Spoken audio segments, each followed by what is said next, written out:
السلام عليكم. القصة اللي معانا النهاردة لست اسمها أم خالد من اليمن. الست دي كانت شغالة قابلة في اليمن، ودي معناها إنها بتولد الستات زمان. طبعا ما كانش مشهور طبيب نساء أو حتى الدكاترة ما كانوش منتشرين زي دلوقتي، ولكن في يوم من الأيام دكتور اتصل بيها وقال لها أنا عندي حالة ولادة مستعجلة. ولما راحت كان الرعب نفسه موجود. أم خالد كانت مشهورة إن هي أشطر قابلة في اليمن كلها، وكانت الناس كلها بتيجي تولد عندها مخصوص. المهم كانت شاطرة جدا ودايما بتطور قدراتها الشخصية، ولكنها ما كانش ليها في العمليات القيصرية، هي بس بتولد طبيعي. كان عندها بيت، وجنب البيت بقى العيادة بتاعتها، عيادة صغيرة فيها مكان للاستراحة، وطبعا الغرفة بتاعة العمليات، وفيها كمان صيدلية. ومن كتر بقى ما العيادة دي كانت قريبة من البيت بتاعها، ممكن كمان كانت تجيب الأطفال بتوعها معاها العيادة. وفي يوم بقى من الأيام طبيب اتصل بيها وقال لها أنا سمعت عنك، ولكن أنا عندي حالة ولادة مستعجلة وعايزك تجيلي حالا. فهي قالت له لأ، أنا لازم الحالة تجيلي العيادة بتاعتي. فهنا طبعا ما كانش قدامه أي حل، ولكن وافق. بعد ما وافق بقى الست دي وصلت لأم خالد. بتقول أم خالد إن الست دي كانت طويلة جدا وعندها قوة جسمانية رهيبة، تحس إنها عندها عضلات. كانت جاية مع خالها وكمان 2 ستات، أختها وزوجة أبوها. وعايزك تركز في التفاصيل حلوة قوي. الست دي كانت أول مرة تولد، ولكن كانت كبيرة شوية في السن، تقريبا بتقول إنها فوق ال40.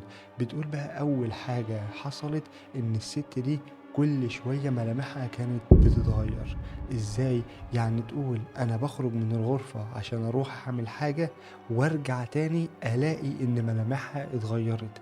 كمان الست دي كانت نظرتها مخيفة جدا ومرعبة لأبعد الحدود. المهم بقى البنتين اللي كانوا مع الست دي لما رفعوا النقاب، واحدة منهم بتقول الكحل كان مالي عينيها لدرجة ان النن نفسه ما كانش باين. كمان الروج اللي كانت حاطاه كان مالي بقها بشكل غريب، وبتقول تحس ان هم شغالين مهرجين. وبرضه كانت عندها ضخامة عضلية كبيرة قوي، تحس انها راجل مش ست. هنا بقى ام خالد جات عشان تفحص الست دي وتشوف هل هي فعلا هتولد النهاردة ولا لا. بتقول طلبت منها انها ترفع رجليها على المكان المحدد، وبدأت ان انا افحصها. فبتقول اول ما اجي اقرب منها الست دي كانت بتخبط برجلها، بتزقني كده برجلها في بطني، لدرجة ان انا نسيت شكل رجلها، ولكن كنت حاسة ان رجلها زي رجل الفيل.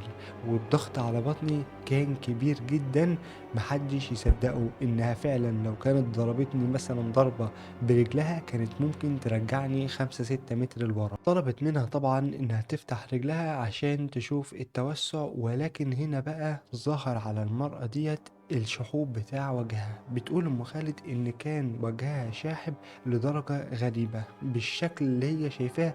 هي متغذية كويس، ولكن برضو عملت حسابها وخرجت بره الأوضة عشان تجيب لها المغذي، وبالمرة تحط مع المغذي جلوكوز. وأول ما رجعت الأوضة بتقول أنا شفت ملامحها اتغيرت 360 درجة، لدرجة إني بصيت بسرعة على الستين اللي كانوا واقفين، لقيتهم هم. هي كانت بتحسب الست اللي كانت واقفة قعدت مكانها من كتر ما وشها اتغير.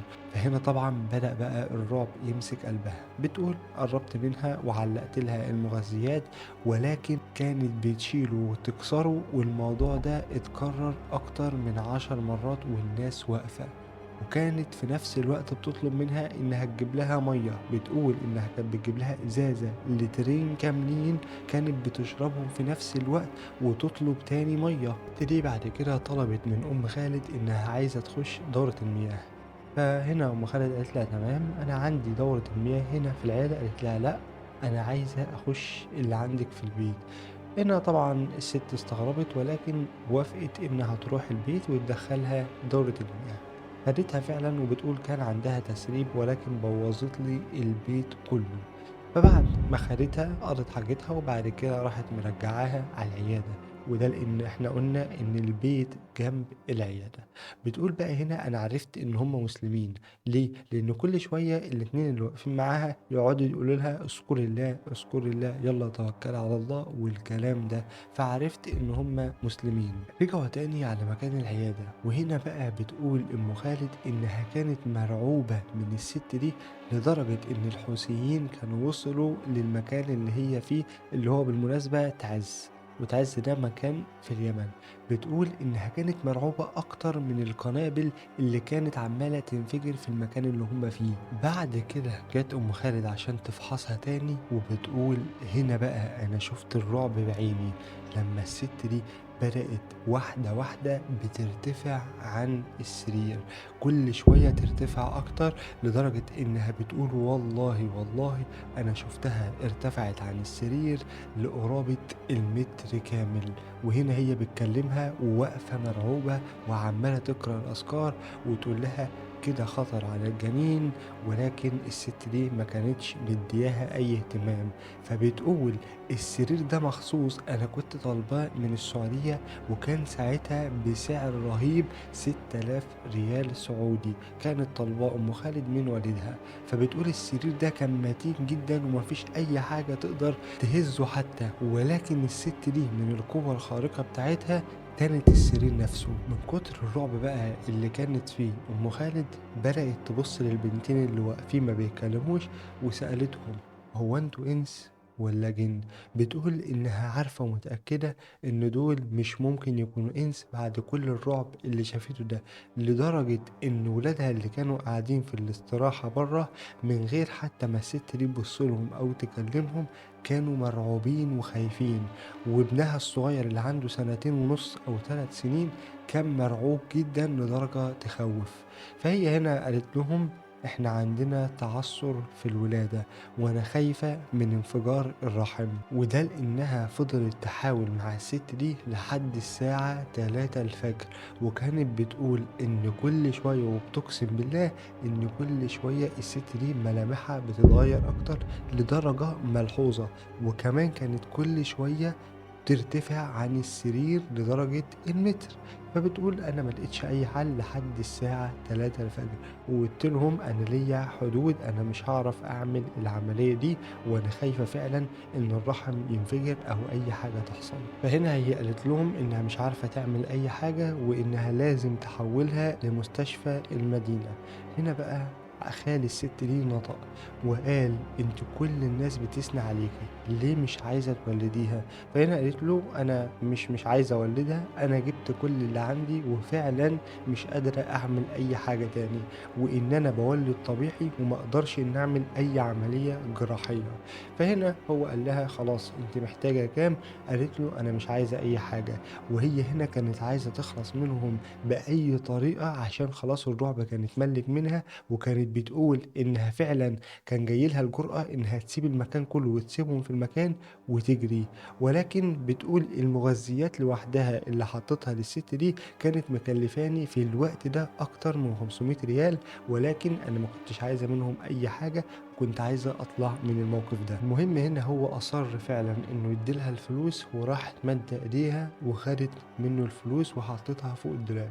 بتقول قعدت اكتر من 5 شهور ما مدش ايدي على الفلوس دي عشان خايفة من الفلوس نفسها. وخد هنا الست بعد أول أذان للفجر خدها وراح موديها المستشفى.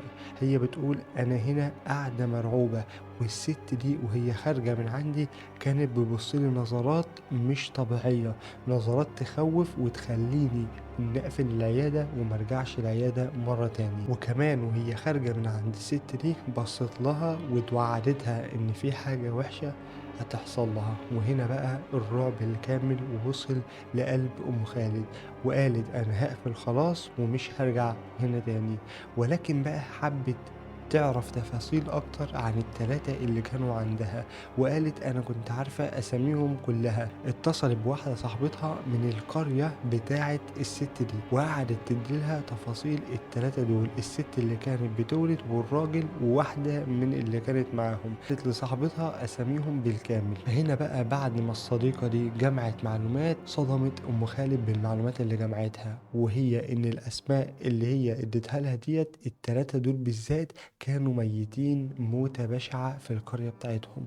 واحد منهم اللي هو العم كان موجود في بير ومتقطع، والاتنين التانيين كانوا موجودين في بيت مهجور ومشنوقين هما الاتنين. وهنا هي على طول سافرت ودلوقتي قاعدة في الرياض، ومن ساعتها ما اشتغلتش في التوريد تاني، وقفلت العيادة بالكامل وما رجعتش للقرية دي تاني. والقصة دي طبعا حقيقية 100%، واللي راويها هي أم خالد بنفسها.